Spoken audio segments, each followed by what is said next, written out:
Capital efficiency versus opportunity cost, the hidden trade-off in Ethereum restaking.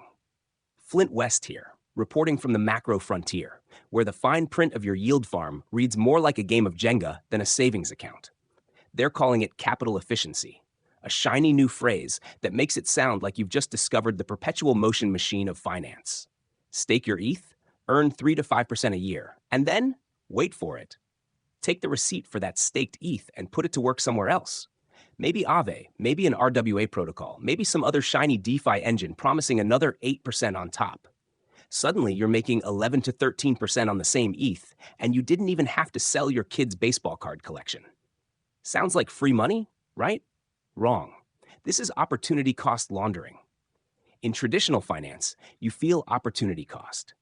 If your money's in a bond, it's not in a stock. If it's in a savings account, it's not buying that trip to Bora Bora. DeFi restaking flips that script. It takes the same dollar, or in this case the same ETH, and uses it to promise returns from multiple places at once. Now, I've seen this movie before. It's called fractional reserve banking. But here's the twist. Banks keep a fraction in reserve. Restaking, zero reserves. Every drop of value gets pledged, repledged, and pledged again until that single unit of ETH is holding up more weight than a rusted suspension bridge.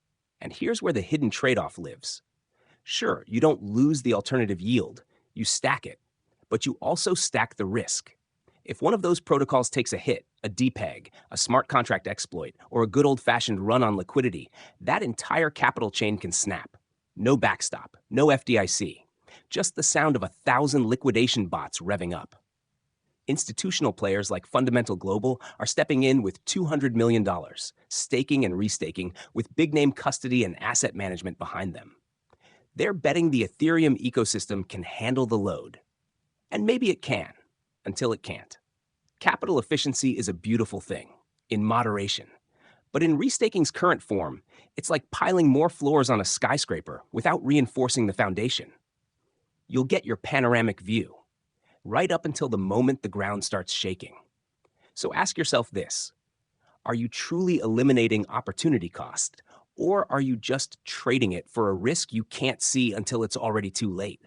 So here's the bottom line, folks. Capital efficiency and opportunity cost aren't mortal enemies. They're dance partners. The trouble starts when you turn the music up so loud you can't hear the floor cracking under your feet. Ethereum restaking is a brilliant innovation, no doubt, but brilliance doesn't make it bulletproof. The moment you start believing you've beaten opportunity cost, you've stepped into a game where the rules haven't even been written yet. And in that kind of game, the rewards come fast, but the failures come faster. Out here on the macro frontier, we call that being right, until you're spectacularly wrong. Stay sharp, stay skeptical, and remember, free yield is just risk wearing a nicer suit.